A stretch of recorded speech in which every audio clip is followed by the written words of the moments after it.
Welcome to the webinar titled Leveraging Real Customer Experience Stories to Connect with Buyers and Close More Deals. We will begin in a moment. Now, I'd like to introduce our speakers, each of whom is an expert in their respective fields. First, I'm excited to introduce Paul Smith. Paul has written a number of books on the topic of storytelling, and he's the best-selling author of Lead with a Story and Sell with a Story.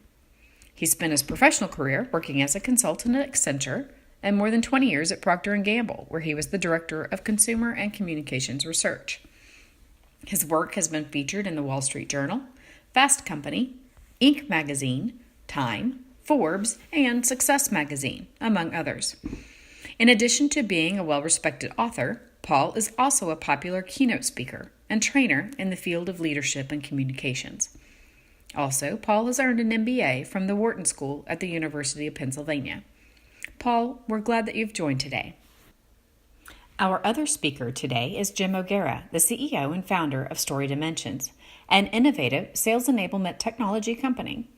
Story Dimensions specializes in arming sellers with real customer experience stories that they can use to establish credibility, earn trust, and connect with buyers in a more meaningful way. Jim has more than 25 years of experience building highly successful relationships with sales leaders and executive teams. He spent thousands of hours formulating winning strategies and stories for dozens of Fortune 100 companies and hundreds of high-growth businesses.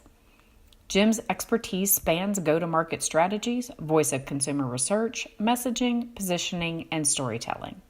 He is an active member of the Sales Enablement Society and is part of the Forbes Communications Council. Jim, thank you for being with us. Thank you so much, Cinnamon. What a great setup and introduction. I am so excited about the content we have to share with all of you today. So let's go ahead and jump right into the agenda. Today we're going to do a deep dive on the topic of story and its role in sales. More specifically, we're going to define what a story is, why stories actually matter in sales, what truly makes a great sales story, and then Paul's even going to share some excellent examples of stories that have been used in selling situations. And then we're going to go ahead and talk a little bit about timing, when stories should be used in the sales process, the importance of having the right story for the right buyer at the right time, and then finally why sales teams need a consistent stream of fresh customer experience stories to compete in today's selling environment. So ultimately, our goal today is for you to walk away with one, greater context on what it makes or what it takes to deliver a great sales story, a clear understanding of the impact that these stories can have on buying decisions, some best practices on how to formulate a compelling story, and finally, how you can activate stories in a variety of different selling situations. So with that said, I'm going to hand it off to Paul, who is going to get us started by sharing a little bit about what a story truly is. So Paul, welcome. The stage is officially yours, and thanks again for joining us. Oh, thanks very much, Jim. So yeah, let's start with what is it that we mean when we talk about a story? And I think that word story has become so popular recently that it's begun to be used for things that it was never really ever originally intended to be used for.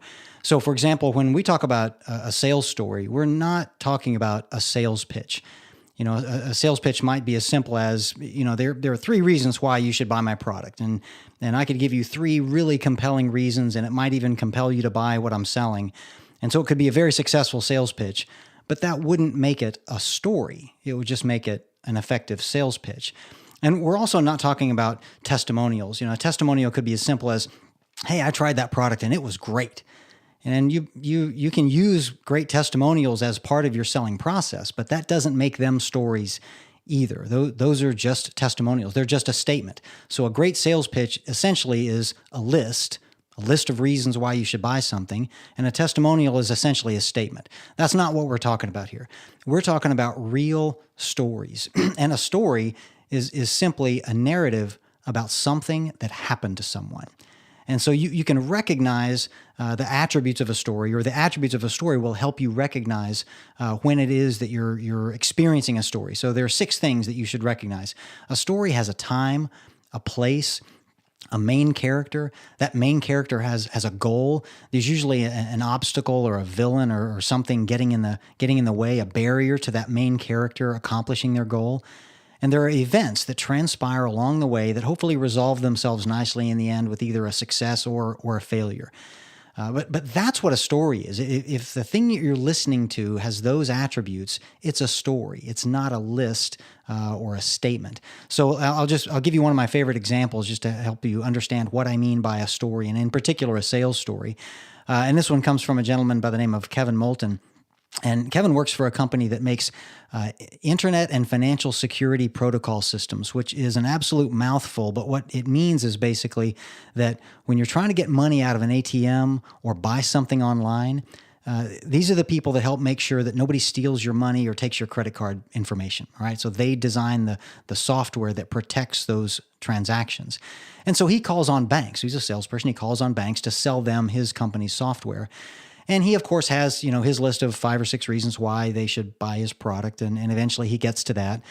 But usually during one of those first few phone calls, he tells them just a story about himself. He'll tell them about a few summers ago when he was in Las Vegas at a sales conference. And you know how the sales conferences are. You go to the conference all day, and then you go have dinner, and then it's nighttime, and you're in Las Vegas. So, of course, you go to the casinos. And he said, I was at the casino and I was losing some and then winning some and then losing some and then losing some more. And well, eventually I ran out of money. So I went to the ATM to get more, and the machine denied my transaction.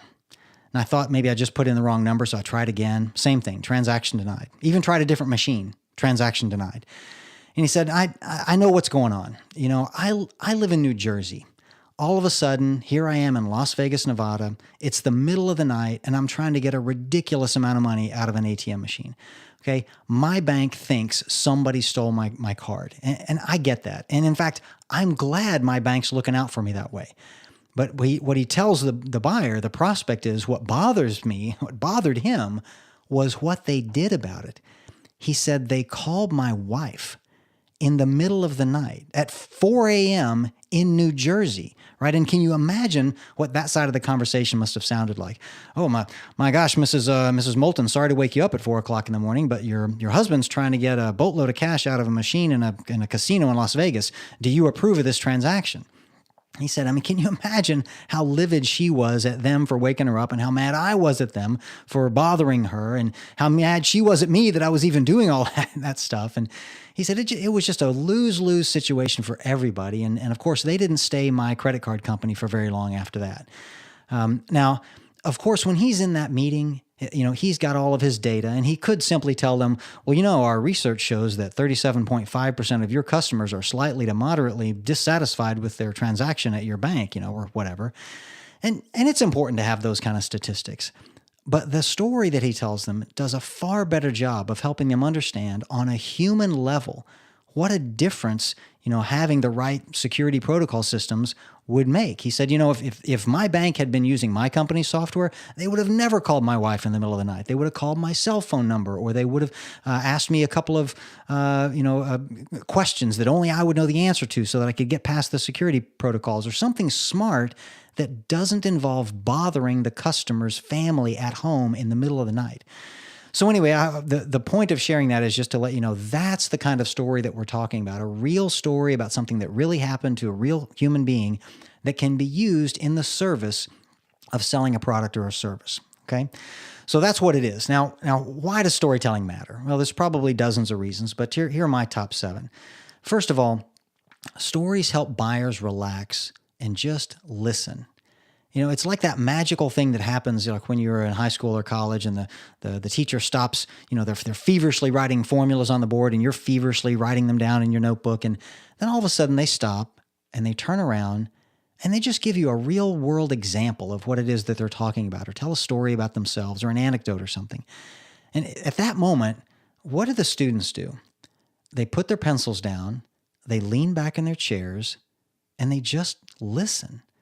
And that's exactly what you want your buyers to do at some point during your conversation, is just listen to me.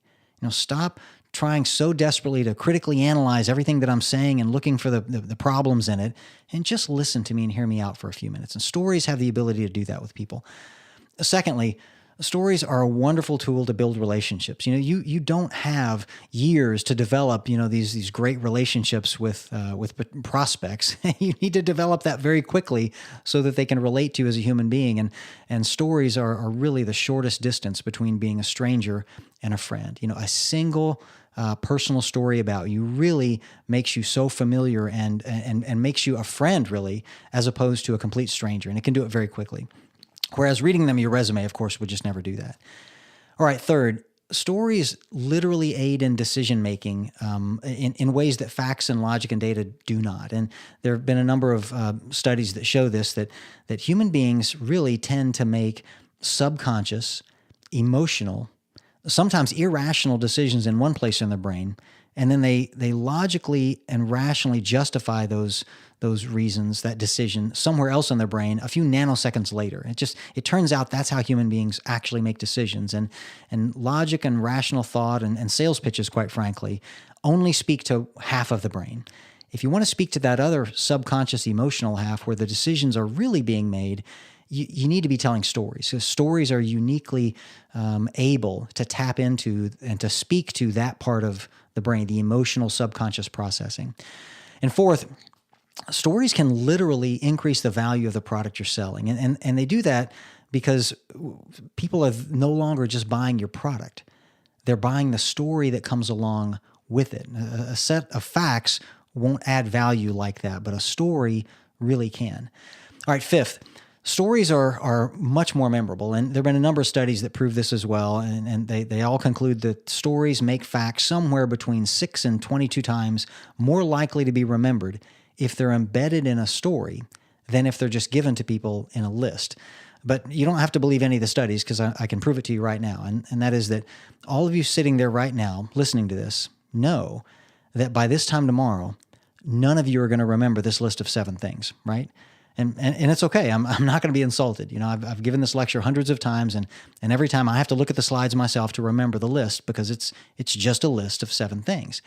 But all of you sitting there right now know that by this time tomorrow, you will remember the story about the ATM machine in Las Vegas that I just told you, right? And next week and next month, and even a year from now, most of you listening to this would be able to tell that story and get most of the facts right. Right? That's the power of a great story. All right, number 6, stories are contagious, right? You tell a great story and it will travel all over your world, your company, your region, your whatever, on its own. Your emails and policy memos and probably sales pitches don't do that.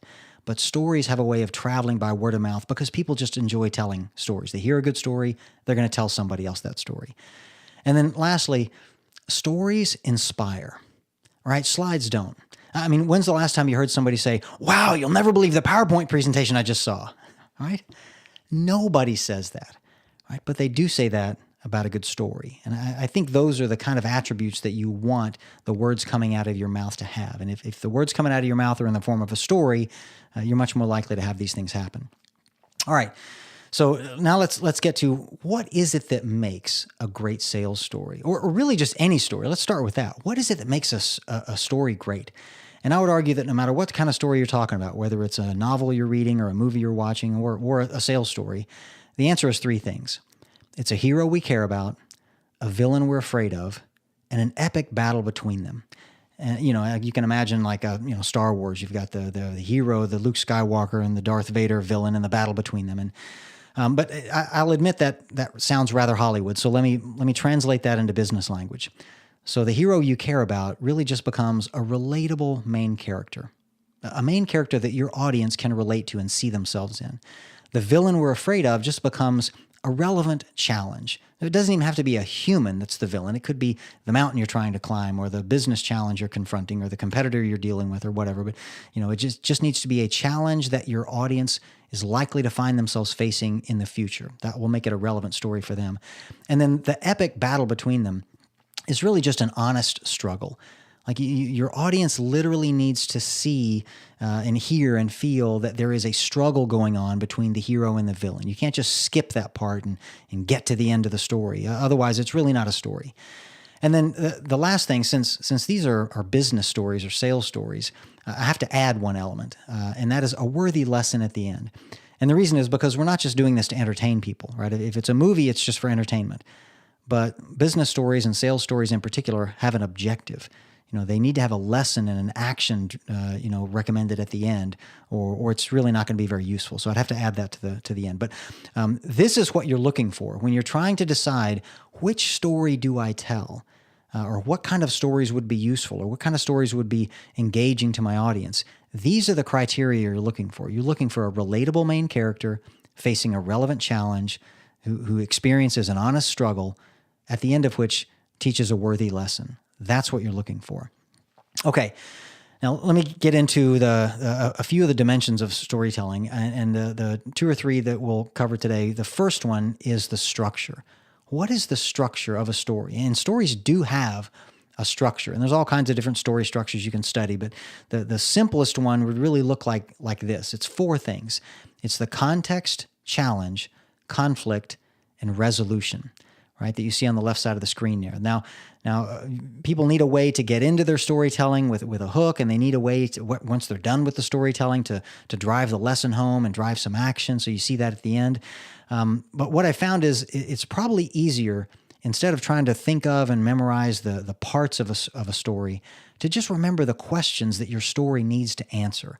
And so that's what you see here. These are the 8 questions that your story needs to answer, and the order in which it should answer them to make the most sense to your audience. So you've got to start out with, why should I even listen to this story? Answering that question for the audience. Why should they bother listening to your story? Because if you don't answer that question right away, they might not.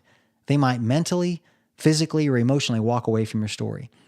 But then you get into the real part of the storytelling, and you answer these questions in this order. And I think you'll find this to be pretty logical, right? Where and when does the story take place? Who's the main character and what did they want? What was the problem or opportunity that they ran into? What did they do about it? And how did it turn out in the end? Right? That's the main part of the storytelling. That's the real story, starting with where and when it happened and ending with how it ended, right? So, and if you don't answer those in the right order, your audience gets kind of itchy, right? If you don't tell them where or when it happened up front, they're kind of wondering that throughout the rest of the story. So those are the 6 questions and there are 5 questions in the middle, but you're not done yet. You're done with the story, but then at the end, you've got to explain, what did you learn from it? And what do you think I should do now? Or answer those questions for your audience. And that's where you really make money with your story. So those are the 8 questions that your story needs to answer, and it really needs to answer them in that order. Okay, so I'm going to walk through several of these very quickly. And that first one, that hook, answering the question, why should I listen to this story? So here's what not to do. And I see this happen all the time, and you've probably seen it too. You'll be in a meeting, somebody will raise their hand and say, I'm sorry to interrupt. Can I just tell a quick story? I promise it'll just take a minute. All right? That happens all the time. And what does that make you think about how important that story is to the person who's about to tell it? And the answer is not very. They obviously don't think that this is a very important story, or they wouldn't be apologizing and asking permission to tell the story, right? Leaders don't ask permission to lead. They just lead, right? Never apologize or ask permission to tell a story, whether it's a sales story or any kind of story. If you think it's important, tell it. If you don't think it's important, then don't tell it. But if you do, just tell it without apology and asking permission. The other thing I see done all the time is people announce that they're going to tell a story using what I would call the S word, right? Don't do that, right? Unless you're a kindergarten teacher speaking to a bunch of 5-year-olds, your audience doesn't need to be told, well, gather around, boys and girls, it's story time. I mean, we're grown-ups here.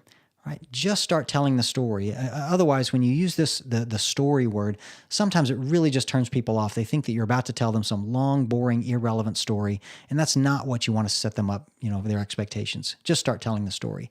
And the way you do that, the hook that answers the question, why should I listen to the story, is really just a simple 1 or 2 sentences or even part of a sentence. Something like, well, I think the best example of that I've ever seen was when, and now you're telling a story. Or, gosh, that's a tough problem. Let me tell you what I did last year when I ran into the same thing. And now you're telling a story.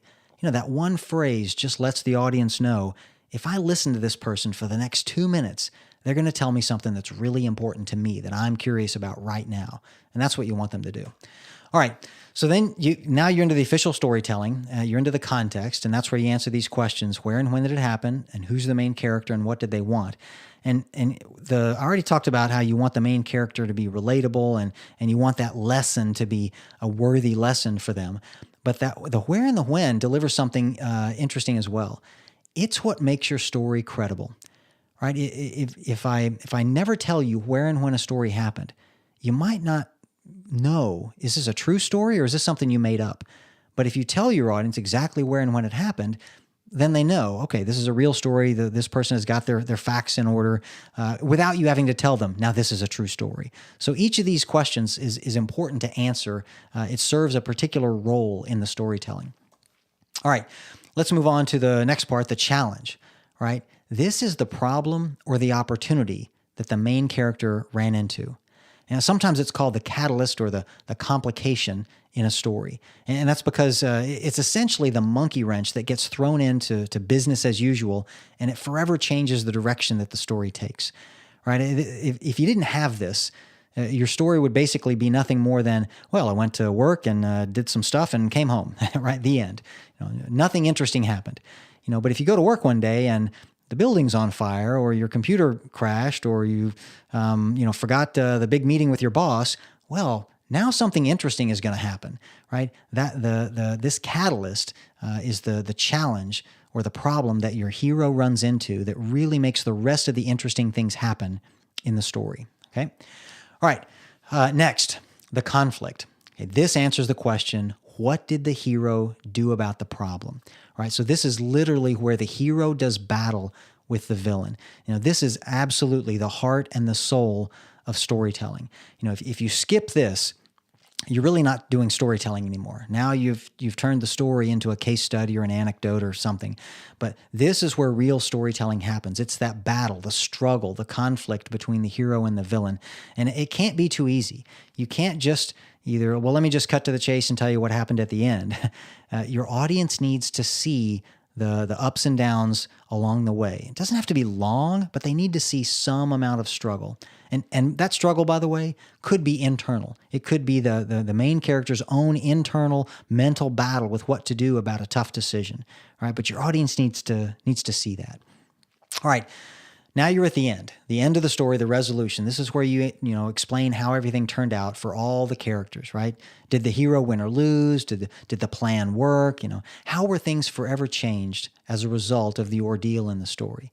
And here's where people sometimes get in trouble because they don't know when to stop, right? How many loose ends do I need to tie up? How many of these things do I need to explain? What happened to everybody after that and after that? When can I stop?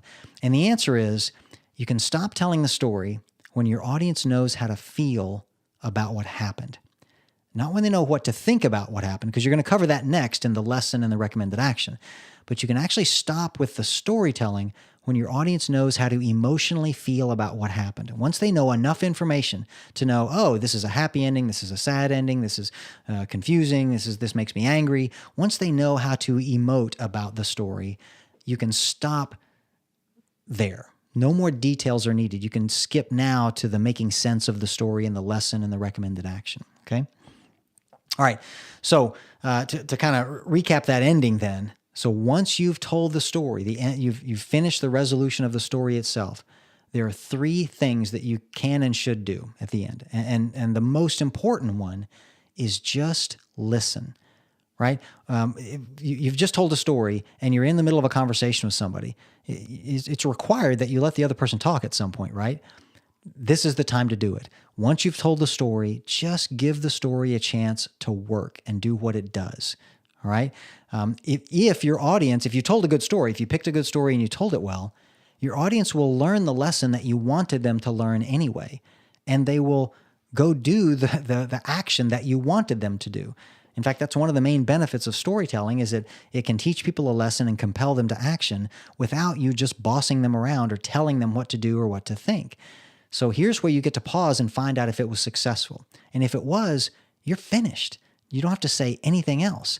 But if they don't come to the right lesson, the right conclusion, and they don't decide on the right course of action, then here's when you answer those questions. Well, you know what? Here's what I learned from it. And here's what I think you should do now. So you can definitely make that clear. But if you've done it right, your job of influencing will already be over at this point. Okay, so that's structure, and that was the longest part. A couple of quick parts before we get into some of Jim's demo with technology, which I think you're going to find is fascinating, is emotion and surprise. And I already explained why emotions are a critical part of storytelling. In fact, one of my favorite novelists, E.M. Forster, has a definition of story that I really love. He said that a story is nothing more than a fact plus an emotion.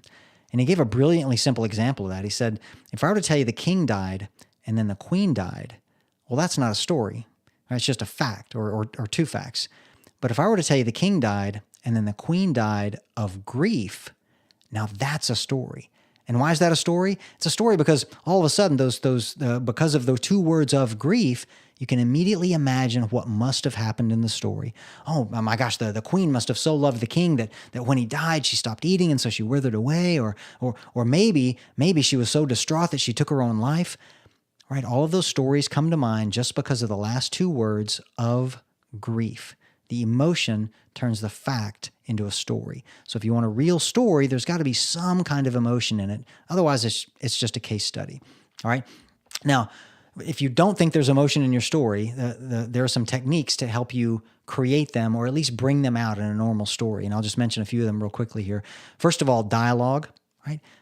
People say what they think and feel. So your story should include what people said. He said this and she said that, not just he did this and he did that. Include dialogue and that emotion will come out. The next two are even better though. Tell me and show me. Tell me means name the emotion. Say that I was scared or she was frightened or she was angry or he was sad. Name the emotion, and that'll at a minimum let your audience know what those are. But the better way to do it is to show me. And that doesn't mean you get all emotional in front of your audience. It means you describe the physical manifestations of the emotion on the main character. So instead of saying he was mad, say he started yelling. Or instead of saying she was sad, say she started crying. Let your audience can figure out what the emotion is based on their behavior. So include that. All right. And then this last thing here is avoid the stormtrooper effect. That basically just means, avoid what happened when all of you watch the Star Wars movies, whichever one you've ever watched, and you've probably watched one of them. Anytime one of the stormtroopers died, what did you feel? And the answer is nothing. You didn't feel a single thing when a stormtrooper died. You weren't happy, you weren't sad. And the reason is because you didn't know anything about them. They were nameless, faceless, androgynous clones, right? It's impossible for human beings to care about someone or something that they know nothing about, right? And so the reason I share this is because if you tell a story about a character and you haven't told your audience anything about that main character and then something bad happens or good happens to them in the story, your audience won't care. You need to let your audience get to know your main character for a few seconds. Just share a little bit of background on who these people are and let your audience care about them first, and then something interesting can happen to them. All right, let's move to surprise, the last element I'm going to talk about. And surprise is important not just because it makes stories more entertaining. It's important because it literally serves practical purposes in the storytelling for business and salespeople. A surprise at the beginning gets people to sit up and pay attention, but a surprise at the end actually helps seal the lesson into memory. And it does so because your body releases a little bit of adrenaline when you get surprised, and that adrenaline literally enhances the memory consolidation process in the brain. So literally a surprise ending will help your audience remember the lesson in the story better, and that's what you want. So now, and then like emotion, you might think, well, but there's nothing surprising about my story, so can I just skip that part? Well, the answer is not if you want a good story. Now, the good news is, again, there are techniques that you can use to bring out a surprise at the end of a story it's quite simple. In fact, I'm going to illustrate my favorite technique to you right here by telling you about a young boy named James. So young James, 9-year-old kid, he's in the kitchen, his mother's kitchen with his mom and his mom's sister.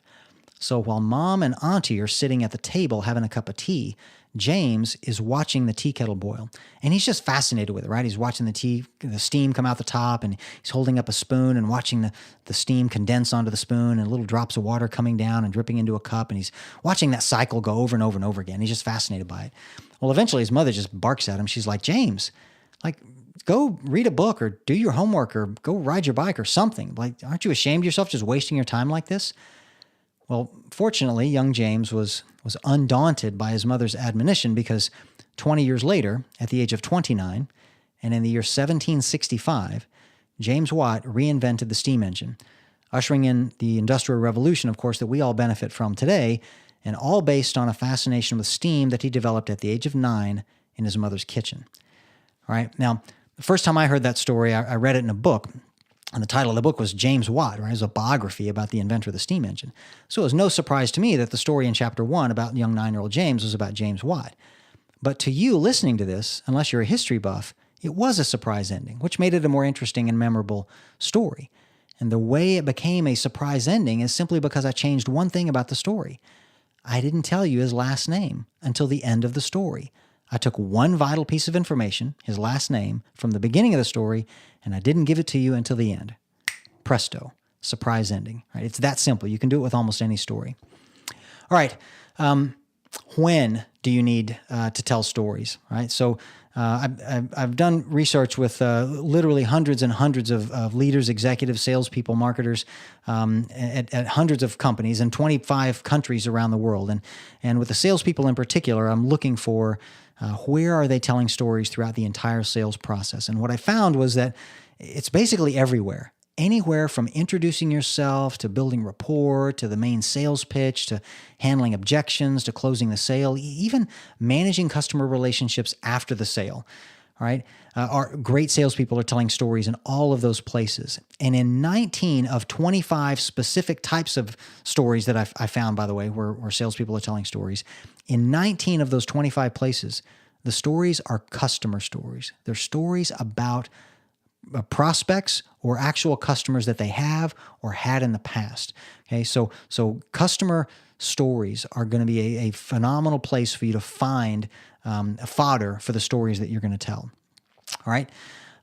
Okay, and I think last, I'm just going to close with an example of a customer success story. It's one of those 25 types of stories, and this one comes from a guy named Ben Coberna at EAS Inc., Electronic Auction Services Inc. It's basically a reverse auction company where they'll find a client that needs to buy something, some product or service.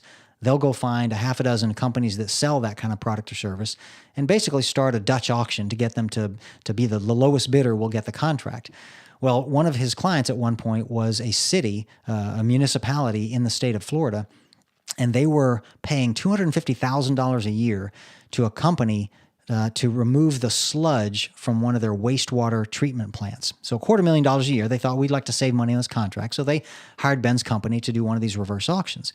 So he went and found a bunch of companies that do wastewater, sludge removal to bid on the contract, including, of course, the company that was doing it today, that was currently doing it, called them all into a room to have a meeting to explain to them how the auction was going to happen. Well, the guy that owned the company that currently had the contract, when he walked into the meeting, he was just irate, yelling and screaming. He brought his lawyer with him. At one point, he even kicked over a chair. He told everybody that this was an illegal process, that they were all going to go to jail, and it was just awful. Well, eventually, he got the guy calmed down and explained to everybody how the auction was going to work. And they started they all went back to their offices and they started this online auction that lasted two or 3 hours. So, of course, this guy's first bid was exactly $250,000. That's how much he'd been charging them per year in the past. Well, somebody bid lower than that, so he lowered his bid to $240,000, and then $200,000, and then $150,000, and then his next bid was $0. And so Ben knew, this is a mistake. He hit the wrong button. He doesn't know what he's doing. So he stopped the auction, called the guy on the phone, explained what happened. He said, "Hey, I think you made a mistake. If you want to restart, submit another bid, I'll let you do that, and then I'll restart the auction."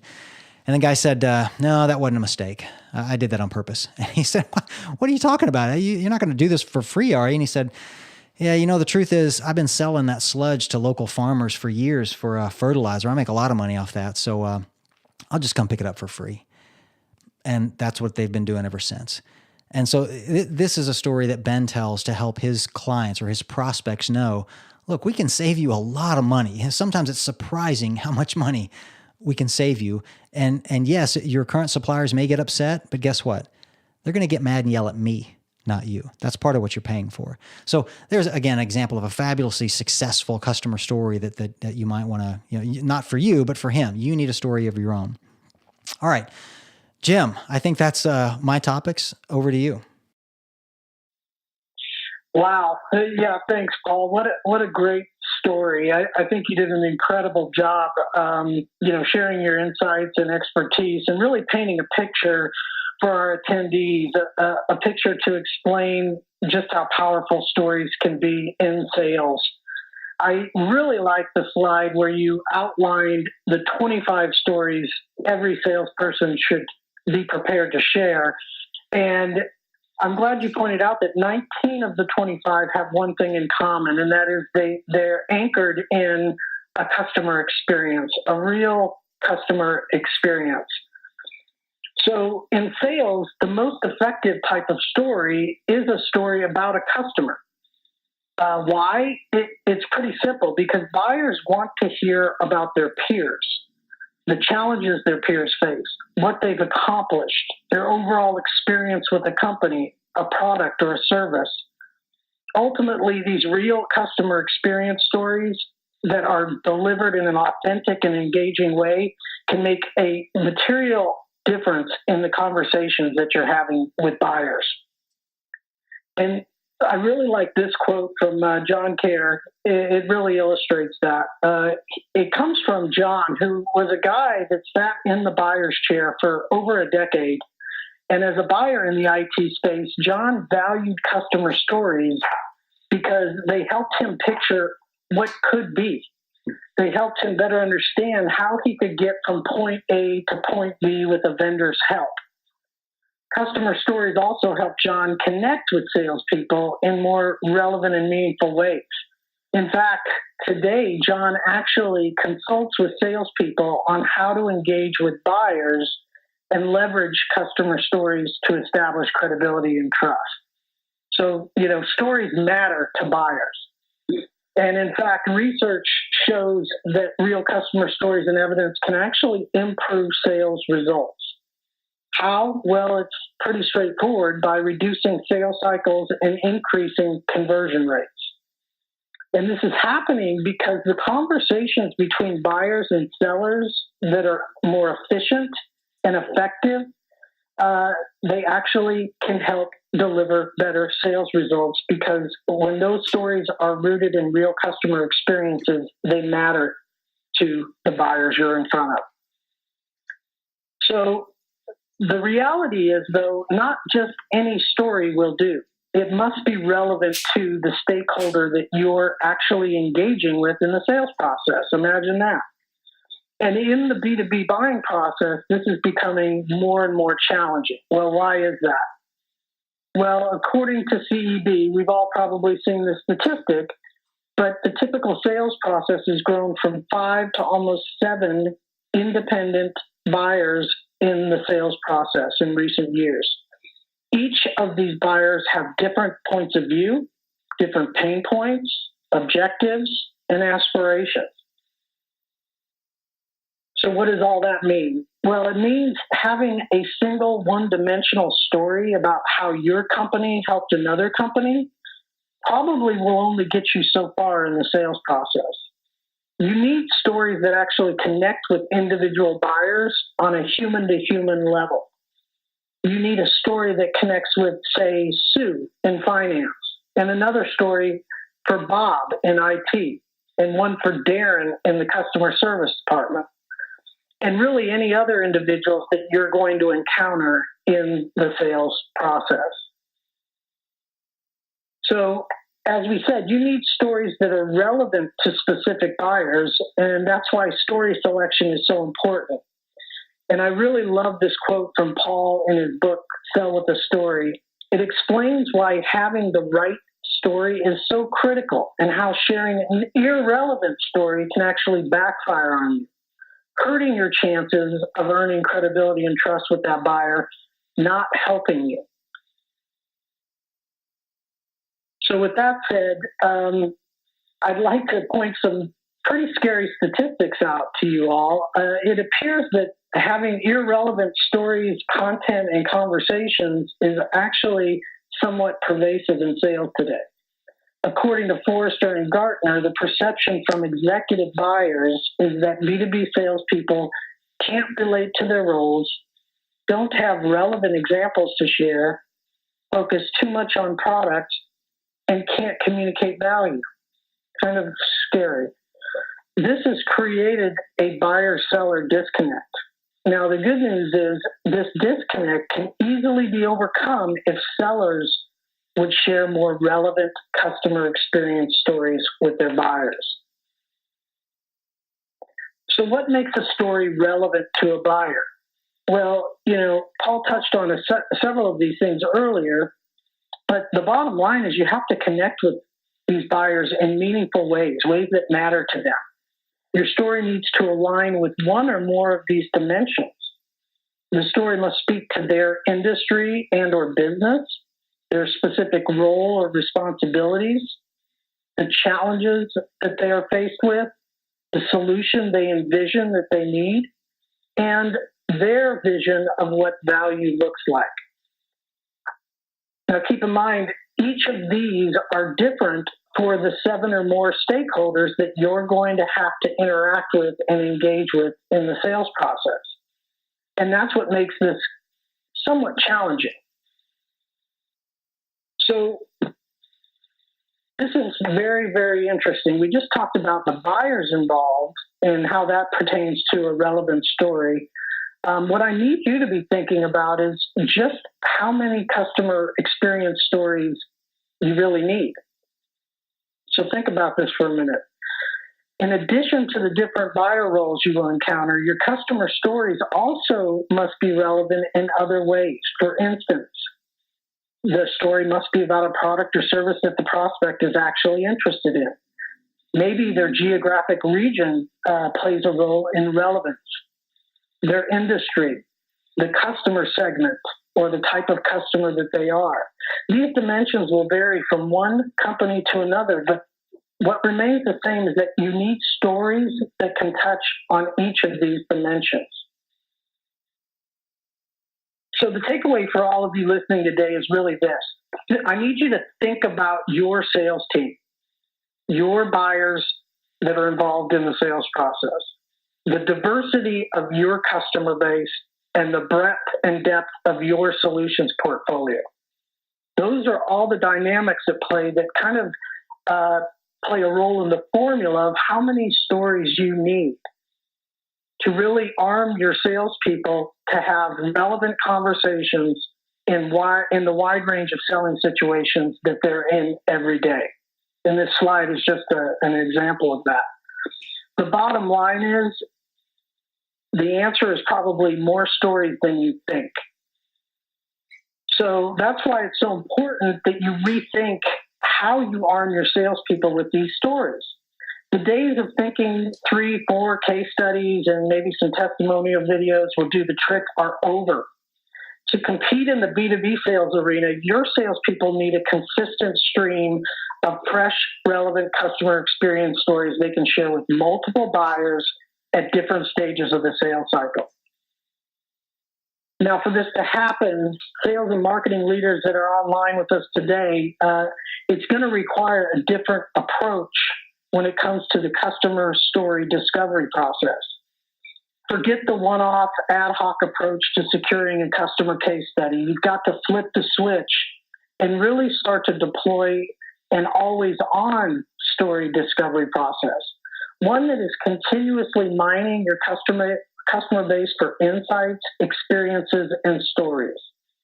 One that's got dedicated resources to assemble those stories in multiple ways. One that houses those stories in a searchable, easy-to-access database, and that allows your salespeople to activate those stories anywhere, anytime. This is what your sellers need in the selling environment that they face each and every day. So access to the right story and at the right time is really essential. And a typical day in sales includes all sorts of different selling situations where a relevant story can make the difference between the sales cycle progressing at a rapid pace or simply stalling out.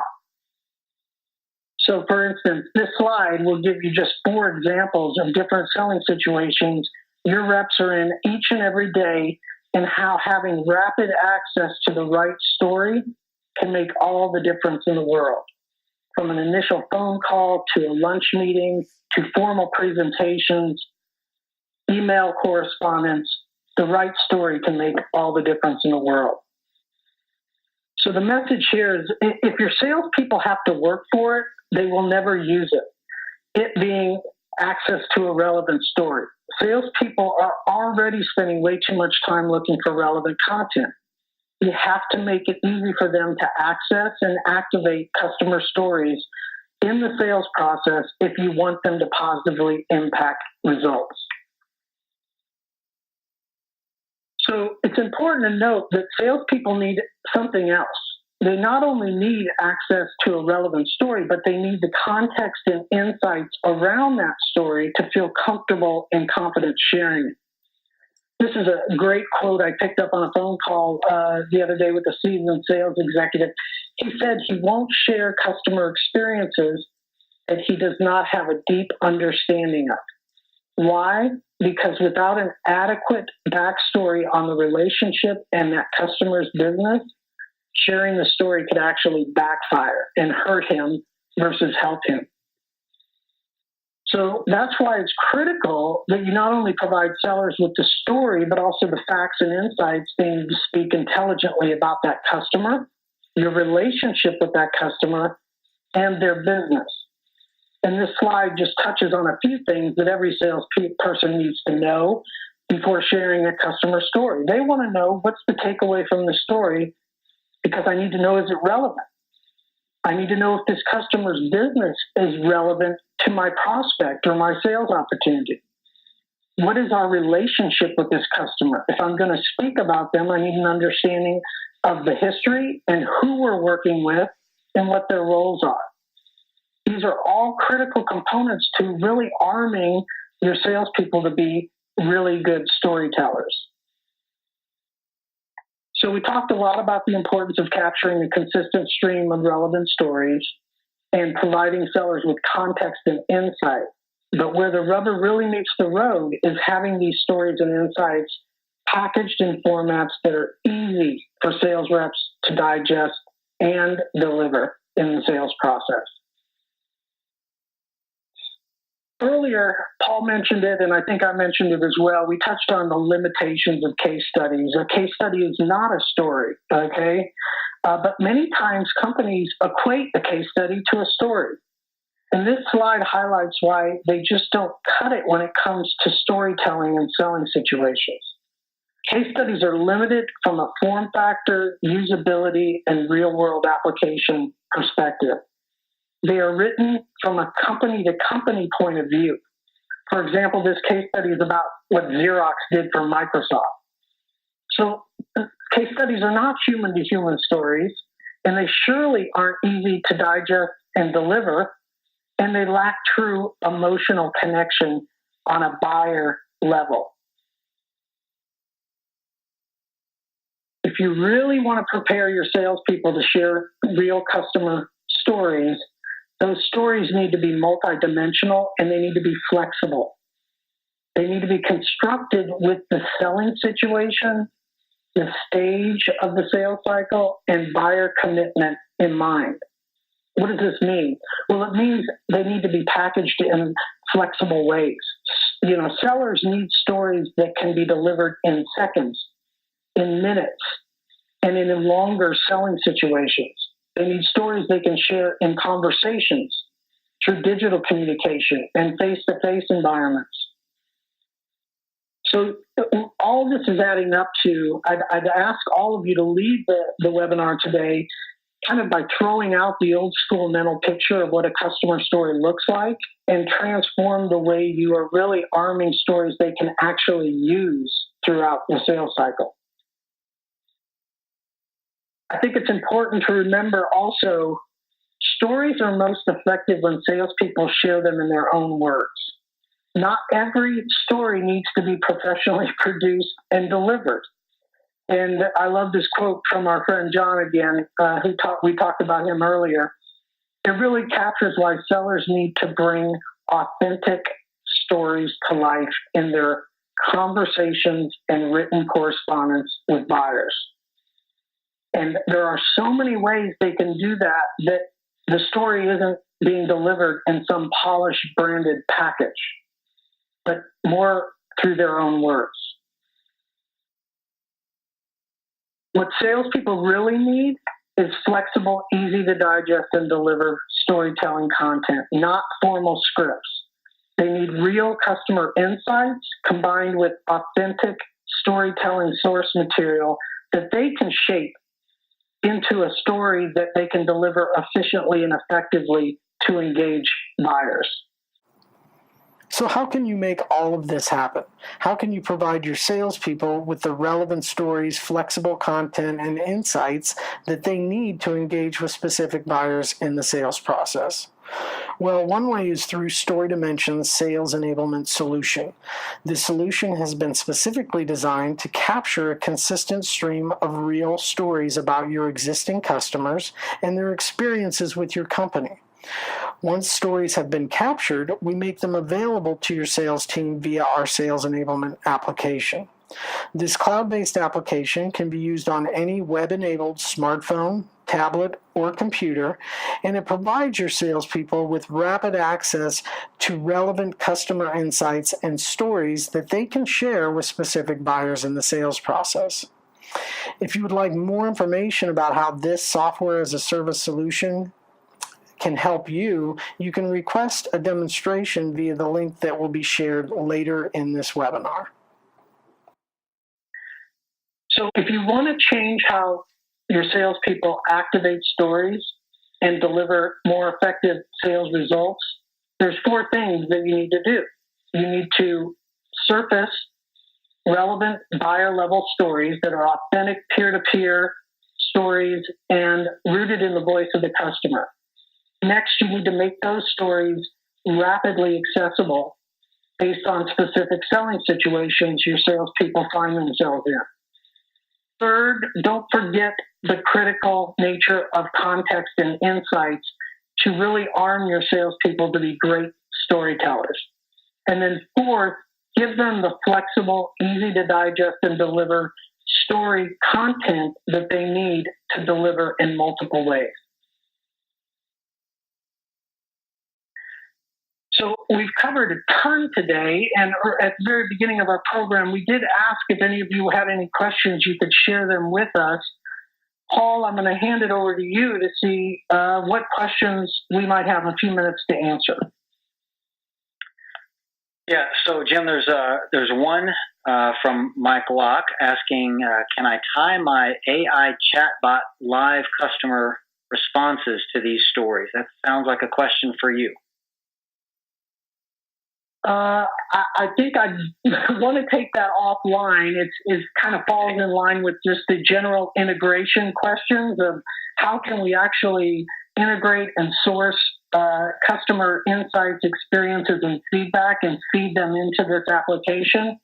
The short answer is yes, it's possible, but would require some technical integration work. All right, very good.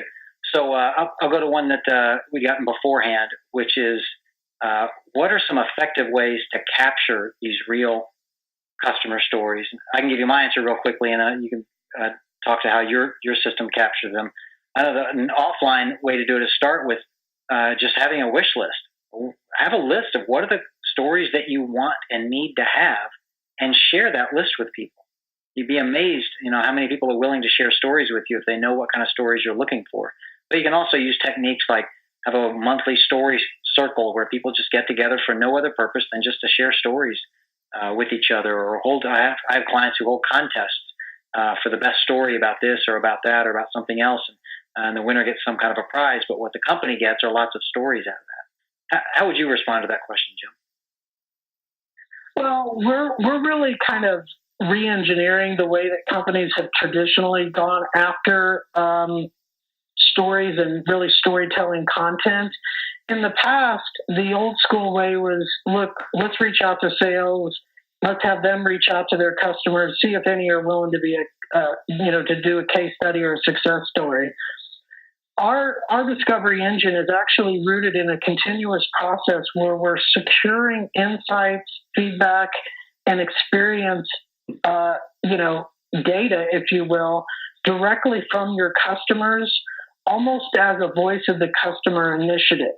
So we're not directly going out and asking them to share a market-ready success story. We're going out there and asking them to actually tell us their story. What has your experience been with our people, with our products? What's your overall customer experience been like? And we take those insights on an ongoing basis and package them into sales-ready stories. So it's just this idea of a continuous, always running in the background research project that's happening. And on that back end, what comes out is these powerful stories and insights that salespeople can use to connect with buyers. Got it. All right, last question here is, what if your salespeople aren't good storytellers? How can you get them, the salespeople, more comfortable with sharing stories? And I think part of the answer is really inherent in that question, because the reason why people are not comfortable telling stories is because they're not good storytellers. I mean, it would be like, how comfortable would you be getting on stage and playing the piano if you had no idea how to play the piano? And the answer is, you'd be terrified, right? If you don't know how to do something, you certainly don't want to do it in front of other people. So the main way you get people comfortable with sharing stories is not just to force them to do it, and you just need to practice and get comfortable. The way to get them comfortable sharing stories is to teach them how to tell stories well. So read a book on the topic, take a course in it. That's what I do for a living. But there are a lot of other people that can do that for you as well, and other books you can read. I mean, study it like a real skill, like you would any other skill, and don't just wing it. And that's how you get comfortable doing it. Yeah, I think that's a great point. And I think it's this combination of comfort and confidence and just as you described, basically a learning process. But it's also giving them real stories and content that is story worthy to tell and to share, right? Yeah, so give them good stories to tell. Exactly. You can be well trained and have no great stories to share, or you can have a lot of great stories and not feel comfortable sharing it. You've got to kind of blend the two. Yep, agree. Okay. Paul, I'd like you to go ahead and kind of share some of the information on this slide so people can understand how they can kind of continue the learning process. Yeah, so if you want to learn more, everybody that signed up for this webinar will get both a copy of all the presentation slides as well as a one-page cheat sheet that has all the 25 types of sales stories and a summary of the methods that I shared earlier. You can also get a copy of the book, Sell the Story, on Amazon or wherever it is that you get your books. If any of you want to learn more without having to invest in a book, I'd be happy to let all of you sign up for free for my 6-month extended learning program, which just gives you a couple of times a week a quick 2 or 3 minute lesson in storytelling. And sometimes it's as simple as a 1-question quiz that'll help you learn something about storytelling, and it just lasts for 6 months. And if you want that, just text the hashtag story to the phone number you see on the screen there, 513-437-0022. And then you can also get a demo, similar to the demo that you saw from Jim at the link that's on your screen. And I think that will be a hyperlink when the PDF comes out with all the slides. Is that right, Jim? Yeah, that is correct. Yep. Excellent. Well, I think that concludes our webinar. We went a little over on time, so I appreciate those of you that stuck with us. We hope you learned a lot about the impact real customer stories can have in the sales process and hopefully some innovative ways technology is transforming the way that your salespeople can bring those to life. Please feel free to connect with Paul and I via email or your preferred social channels. We really encourage you to reach out and continue the conversation we started today. And so on behalf of Paul and myself, thank you all for spending an hour or more of your time with us. And we hope you enjoy the rest of your day. Thank you so much.